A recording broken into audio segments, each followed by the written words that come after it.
Welcome to another exciting episode of bringing Jesus back into focus. He was taken out of focus around the 4th century under Constantine, the Emperor of Rome, when the Christian leaders of the movement of the spiritual way of love and non-violence of Jesus in the world, was converted and corrupted back into worshipping Yahweh, the two-headed God of the Jews.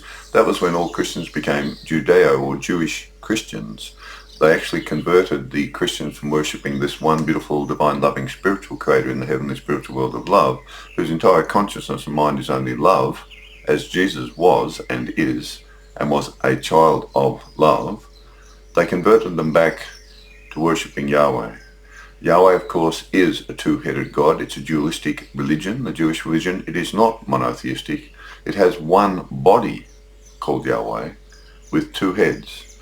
One head is a brutal, violent, revengeful, murdering, genocidal war god, exactly the same as the Roman war god Mars, Greek war god Ares, the Egyptian war god Sekhmet. It's the exact same war god. No difference whatsoever. It's the Roman war god. It's Sekhmet. They're all as violent and brutal and evil as each other. That's what war gods are. Murdering, thieving, lying deities.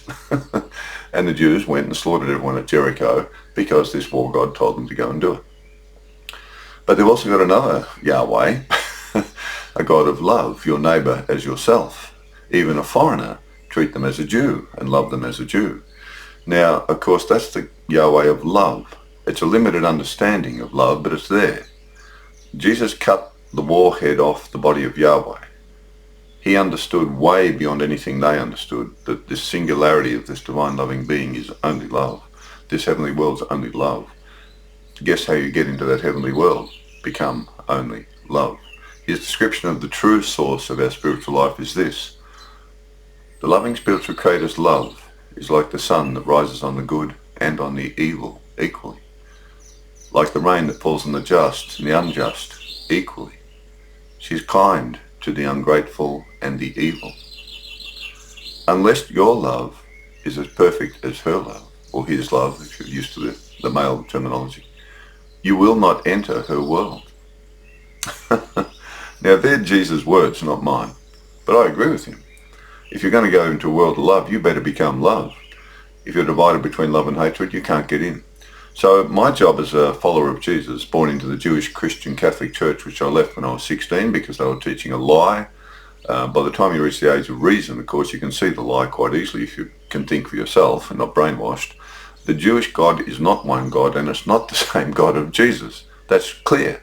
Anyone can see that if you're honest and truthful and you use your own logical, intelligent brain and gift to use. But there are lots of Christian charities, of course, all in the Jewish Christian churches, but they worship the Jewish God, not the Christian God. But the Christian God's sort of there through Jesus and the sort of partial loving God of Yahweh. So it's a very mixed up, messed up thing. They've mixed the new wine in with the old wine, and Jesus said, never do that. But they did. So I'm trying to fix that up a bit because I love his teachings, they're beautiful. When I left the Jewish Christian Catholic Church, I took him with me and his words.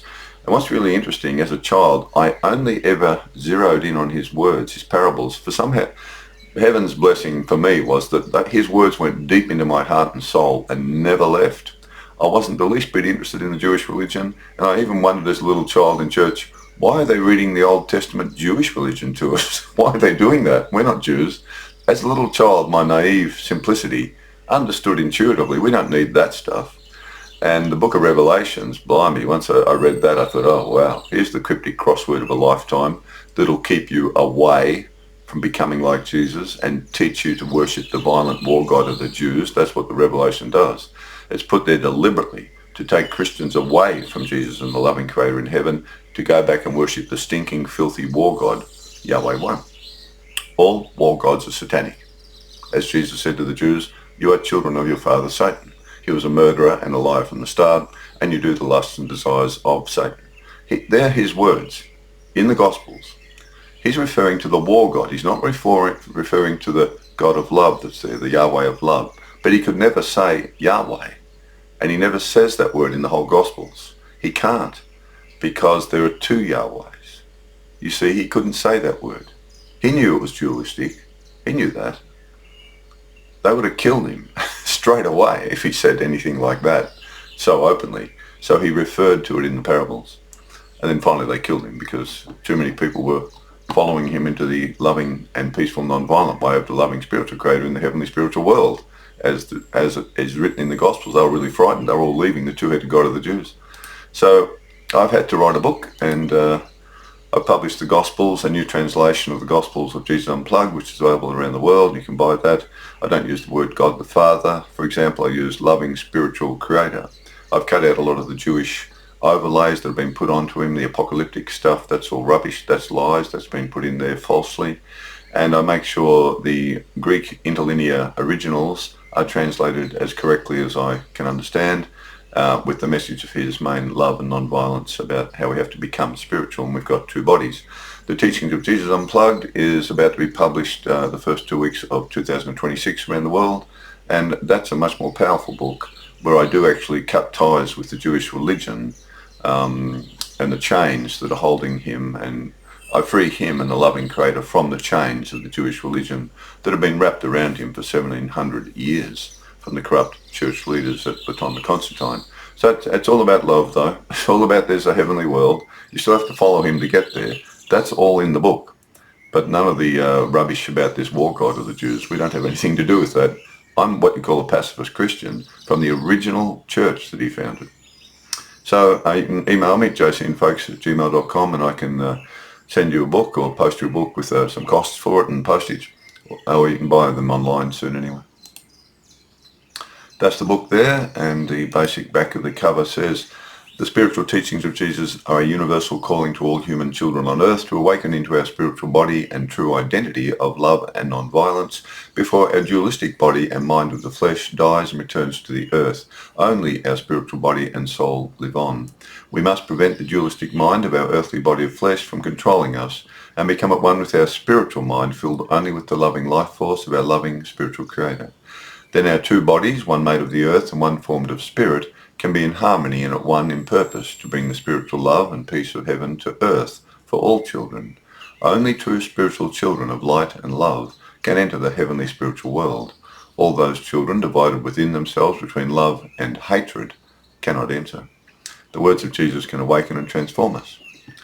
I have a prayer that I say every day to try to center myself into my spiritual body before my body of flesh dies. That congestion in the lung is a deadly neurotoxic fungus growing in my body, which nearly kills me every day now. My body, that is, not me, but my body, my poor horse, as I call our physical bodies. We're like spiritual riders on a horse. So it's quite neurotoxic to the brain, and I'm always in a lot of pain, even while I'm doing this now. But my spiritual body's fine, relatively speaking. I'm no saint, but at the same time I love his words, and I know that we have to be loved to get into the heavenly world. I know we don't die. Our spiritual body leaves our body of flesh. That dies, and that can be extremely agonizing and extremely painful. But it ends. Once the heart stops beating, all experiences that the body gives us, particularly at the time of death, end. They finish. And then Jesus said your spiritual body will exit your body of flesh and be taken to be near to the loving spiritual creator whom has formed our spiritual body for us to come to heaven in. That's when we reap what we sow.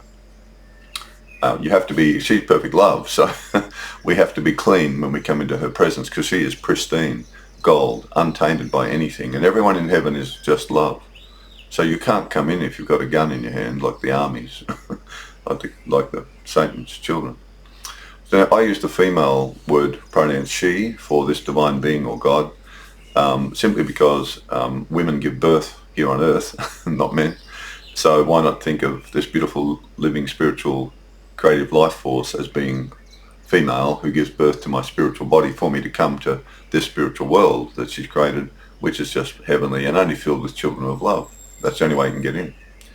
So I say she, but he, of course, say he, if you're familiar, if you're more comfortable.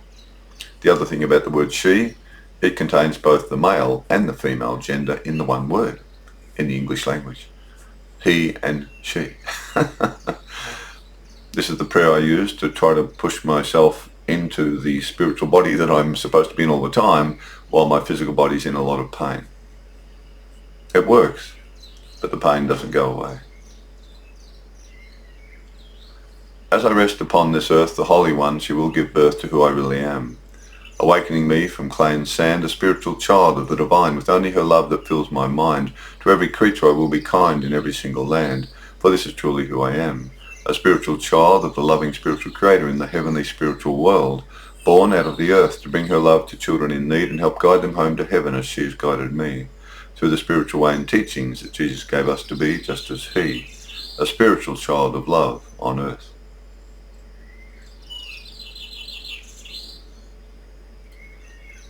If you learn that prayer, or I can send you a PDF if you wish to have one, just email me. And the Spirit Earth logo there, the cross and the dove, that represents the teachings of Jesus, where he said you've got two bodies with you right now. He says that all the time. The Jewish Christians don't teach you that. They teach a lie, a different dialogue that was 1700 years old at Nicaea. They made up another story. But he really does say in his teachings, you've got two bodies and one's going to leave and one's going to die. You may as well feed it to the vultures. It's in his words. They're his words, not mine. They're his. I agree with him though. Makes sense to me. So the cross represents his dead body of flesh on the cross, which was buried and rotted away. The disciples had to hide it. But the Spirit represents his spiritual body that he appeared to the disciples in, fully spiritual, very briefly, and then he went to heaven. The last words in the Gospel of John are just simply, follow me. They're the last words in the Gospel of John. He does not say what Arnold Schwarzenegger said in The Terminator, I'll be back. I like saying that. He never said that. Jesus said, follow me to where I'm going. Now this is chapter 17 of the teachings book. This is about spiritual awakening, how our two bodies have to be merged to become one. You've got to hold the reins of your horse, so to speak. You're the spiritual rider on your earthly horse, your stallion, your mare. And we've got to be able to hold the reins with our spiritual mind and our spiritual body. Our horses can become pretty, controlling at times if we let their mind, which is dualistic, become infected or poisoned by false ideas of who we are. Oh, look, I'm Vladimir Putin. I can kill anyone I want.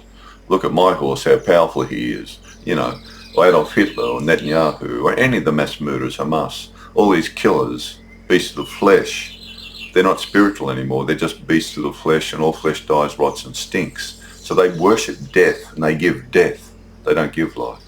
So this is the big problem. You've got to stay in your spiritual body and control your horse. They get their horses to kill other children, bomb, murder. It's a horrible thing for their physical bodies to have to do that. But their physical bodies can't stop them because their demented beast of the flesh, egotistical, false identity has taken over and covered their spiritual body, and their spiritual mind is covered by this false mind, this dark, evil mind. And that's called satanic. That's the satanic dark mind. Anyone can generate one. Got to be careful. So this is the two become one. So our spiritual body becomes at one with your physical body.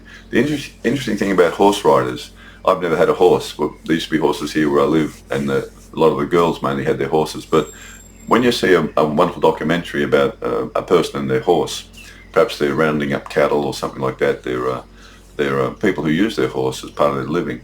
They'll tell you that once they get to know their horse and the horse gets to know them, when they're riding and they're doing their work, rounding up cattle, whatever they're doing, herding things up, the horse almost intuitively knows exactly what they want to do. Move a little to the left, move a little to the right, stop, back up, go here. And they say, we are as one. It's as if the horse can read my mind. I only have to just touch the rein a little bit, and the horse knows exactly what to do, exactly where to go, exactly how I'm heading over there now, and the speed. They become at one. That's why I like using that analogy, because horse riders who love their horses, you love them. That's the trick, of course. You love your horse. The horse loves you back. And the horse's mind and your mind become at one in purpose to round up the cows or whatever you're doing with it. It's really a beautiful analogy. But you're not the horse, and the horse is not you. But you are at one while you're here on earth.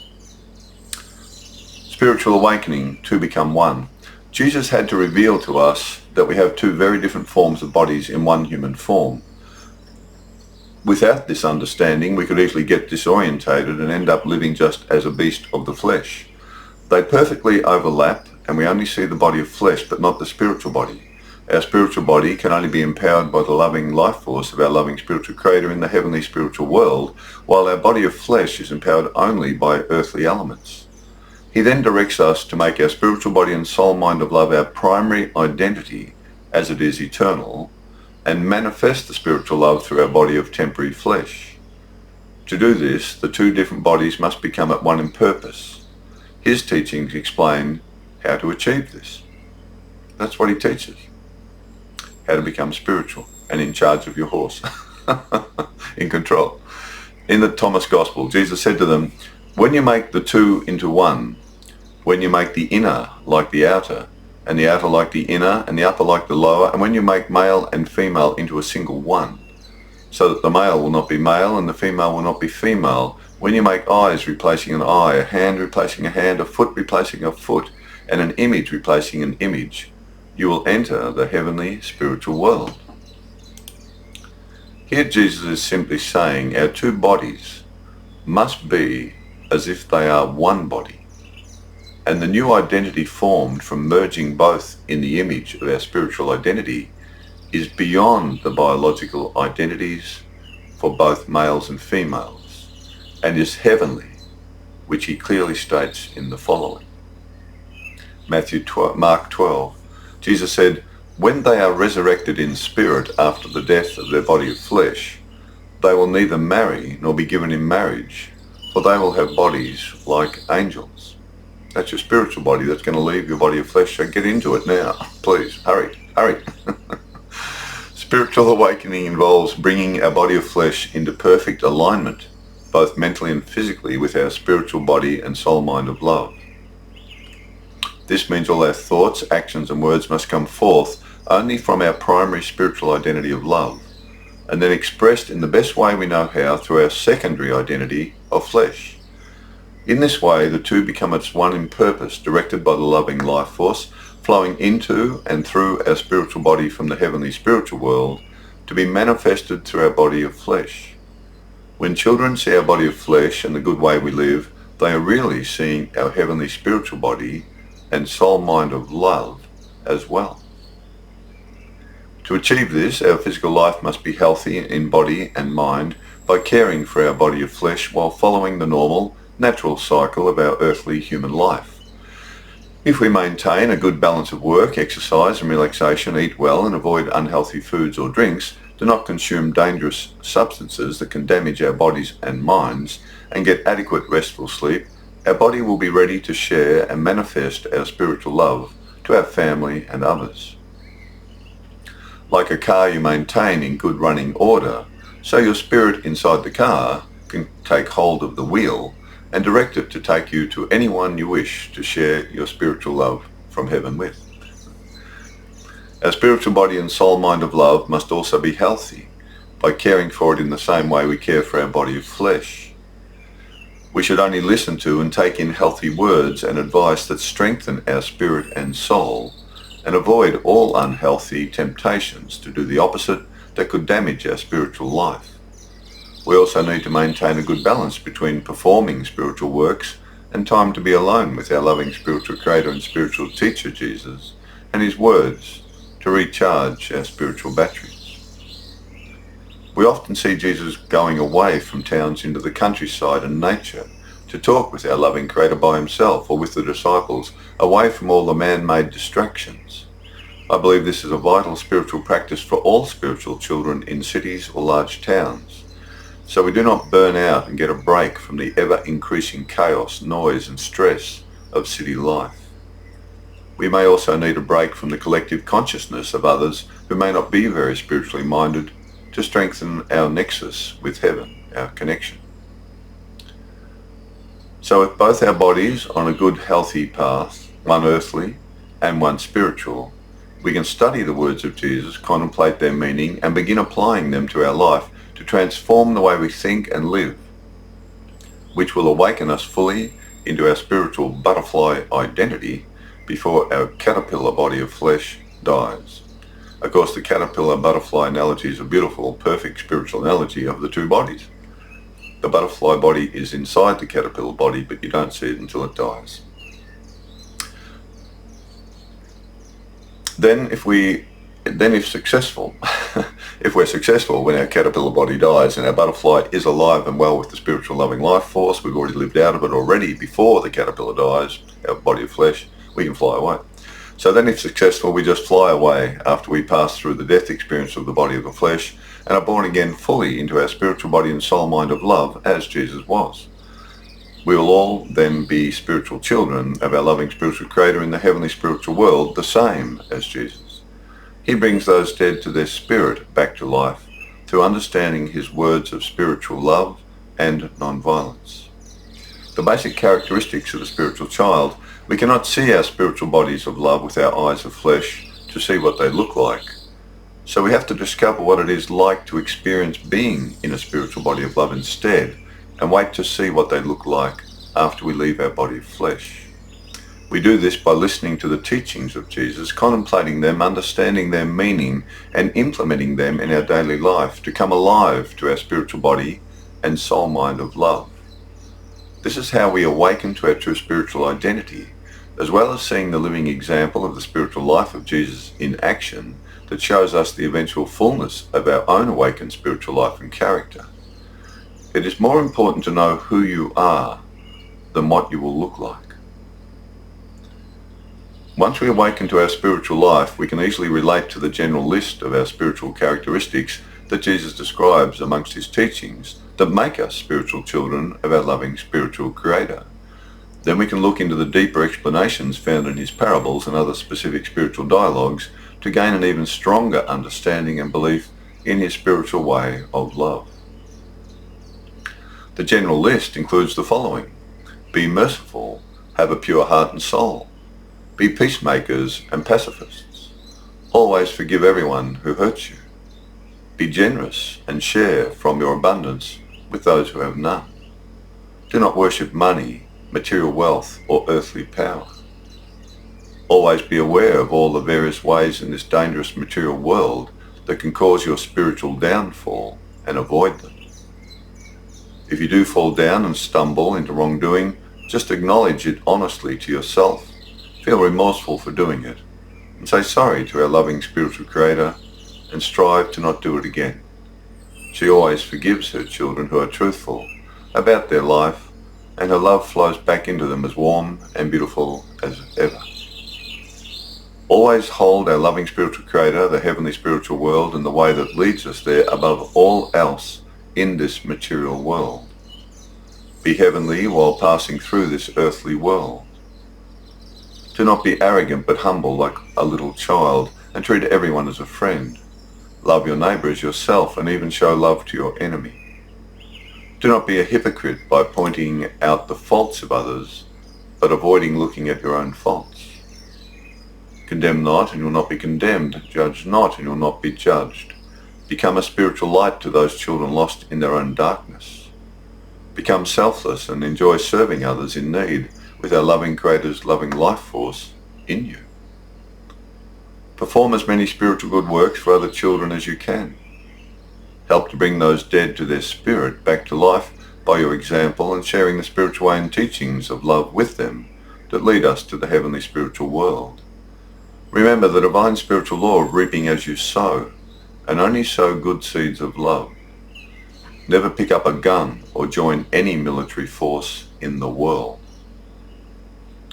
Never kill your enemy and rob them of the chance to repent at a later stage in their life and also enter the heavenly spiritual world of our loving spiritual creator. Never become a false shadow identity of darkness, a figment of your own imagination, devoid of spiritual life by turning your back on her love and light, like all those who create evil. Be compassionate and keep your loving spiritual life force flowing through you to everyone in need. Never let your spiritual love grow cold or be blocked by anything that happens to you in this dangerous, temporary, dualistic, material world. Always remember the heavenly spiritual world is eternal, and your true spiritual body and soul mind of love is also eternal. Awaken from the temporary life of the flesh and become a living spiritual child on earth of our loving spiritual creator in the heavenly spiritual world today, while you have the chance to do so. Our time on this earthly world is limited, so use it well. In Matthew 24:12, Jesus says, "Because of the increase of wickedness in this material world, the love of most will grow cold." So let's all stay warm. Luke 10:20, "Do not become arrogant because you have received the authority and loving life force of our loving Creator in heaven to be able to heal children's sick bodies and drive out demons. But rather rejoice that such love from our loving Creator in heaven can flow through you to others in need." So we're never arrogant about using this beautiful loving life force. It's our joy to use it. It's just, Christmas presents and birthday presents all rolled into one. We get to use the loving life force for other children in need. Wow. It's like, it's flowing through you like flowing through a pipe. You get to experience it as it's flowing through you. It's only love. That's it. You don't need drugs or anything else. John 7:37, "If anyone thirsts for the truth, let him come to me and drink from my words. And he who believes in me and becomes like me, rivers of living water, the loving life force of our loving spiritual Creator, will flow freely out of him from within his spirit and soul to all who are in need." "I am the way and the truth and the true spiritual life. No one can come to our loving spiritual Creator in the heavenly spiritual world except through following my spiritual way of love and non-violence." Spiritual awakening is a very personal endeavour and may take some time and constant effort for it to be fully unfolded inside us. But the fullness of its beauty and wonder remains unknown until you experience it for yourself. So do not be daunted by setbacks or slow progress, but continue to grow in spirit every day. The eternal spiritual treasure is hidden in the field of our flesh, and we only have to seek it to uncover it, as Jesus taught. This is inside you. The same experience Jesus experienced is in me and you and everyone in the whole world that's a human child. Those who are damaged seriously with various serious sicknesses and illnesses that affect the brain, we must have great compassion for them because they're really trapped. Very hard for them to experience this damage to the brain. But all children who have a healthy brain, healthy body, and have free will, we have no excuse. We have to become spiritual children, otherwise we've missed the boat. God is love, and love is life. Heal the sick and bring those dead to the spirit back to life, starting with yourself. I always try to remind myself of that. "Oh, Chris, how far along are you?" You're saying all these things to children, which are I'm just reiterating Jesus' teachings because I love them so much. I love sharing them, and I hate the slander. I've never bothered about it until recent years. Then I thought, blimey, they're slandering you in the loving spiritual Creator and leading children away from you in heaven. Oh dear. A classic example. I'm 68. There's a little church in our street, in the family home street. And when I was a child, the five children, the five of us, our mother would take us up there every Sunday, and there were two masses, two services. And over a month, on the average, every weekend, every Sunday, it was a Catholic church, Jewish Christian Catholic church. There was probably, on an average, 400 people every Sunday. So it's around 1,500 a month. Now that same church has one service once a month with about 30 people. 1,500, 600, down to 30 a month. That's why the Christian churches need a revolution right now. You've got to cut ties with the Jewish religion, and I do it. I tell people all the time, if that's the Bible, you've got it wrong. That's the Jewish religion. Get rid of it. Put it up on the shelf and leave it there. Don't look at it. Just look at the Gospels and rip out the book of Revelations, because that is the book of Daniel from the old Jewish religion. It's poisoning the Christian religion. Get rid of it. It slanders Jesus like you can't believe. But I've been to churches and that's all they bang on about. Jesus is coming on the clouds. He's going to kill people, throw them into hell. He's going to cause sores on children's bodies. He's going to he's going to poison the rivers. He's going to cause famines and starve children to death. Jesus is going to do that. And the God of Jesus is going to do that. That is the war God, Yahweh. That's satanic. If you're praying for that guy to come back, that character to come back on the clouds, you are praying for a violent, vicious, murdering, thieving, satanic war god. That's who it is. It is not Jesus. That is slander. To say Jesus is going to cause famine? Don't these Jewish Christians even understand when he was here and the children were hungry? What did he do? He multiplied the loaves and fishes and fed them. Made sure they did not starve. Wake up. Use your own brains. Come out of this deluded Jewish stuff. Get out of it. Get out of that. Stop swimming in that billabong over there, that Jewish billabong. There's a snake in it. Come out of that right away. Get in this clean crystal river over here that Jesus gave you and keep swimming in that one. That's clean. That's a clean river. That'll lead you. That's the living water. You see, love and non-violence, that's the living water. So I sort of laugh a bit about it, but it's really serious.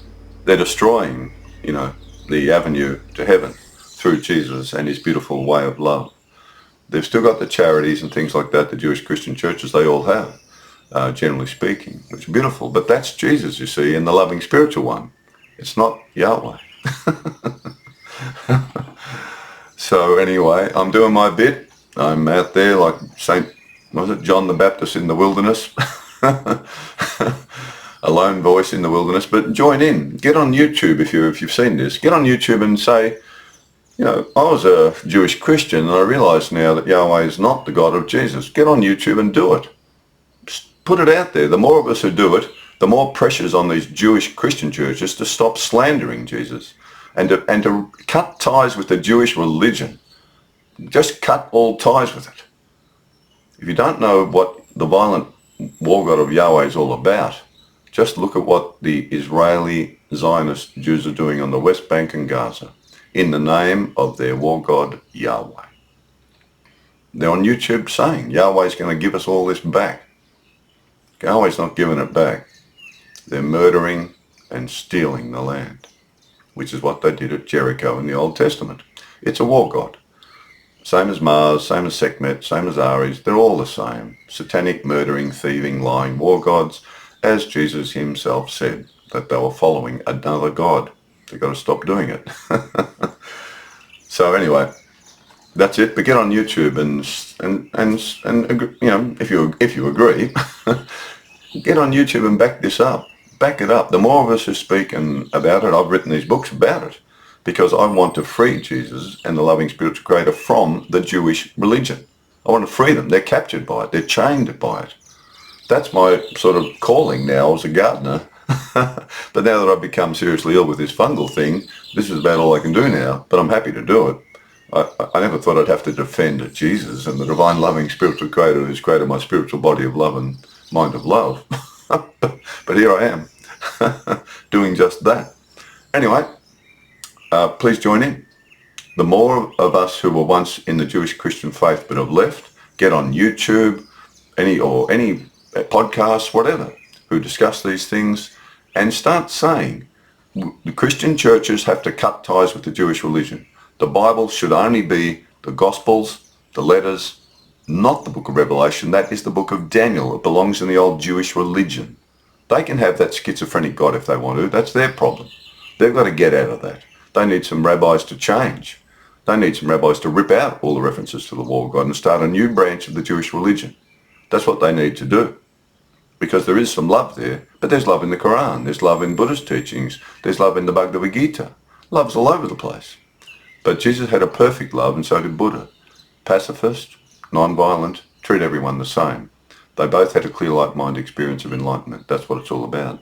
The enlightenment is the realization of your spiritual true identity, and your mind is completely cleansed of all negativities. That's how the light is able to be experienced. You have to get rid of the negativities that's blocking it. Buddha taught that. Jesus taught that. You've got to clean inside the cup. That's the problem, he said. Otherwise you won't experience what I'm experiencing. And you won't get into heaven easily. So there you go. They're his words. I agree. But I'm just a gardener. What do I know? The only way to get into heaven is to love. Please love. I hope I get in. I hope you get in. But you got to have that ticket. If you rock up at the gate with a gun, sorry, you got to go downstream. But if you rock up with the ticket love, you loved your family, you loved your wife, your husband, your children, your mother, your father, your neighbours, whoever. If you're filled with love, and you'll come into a place of love. I hope you get there.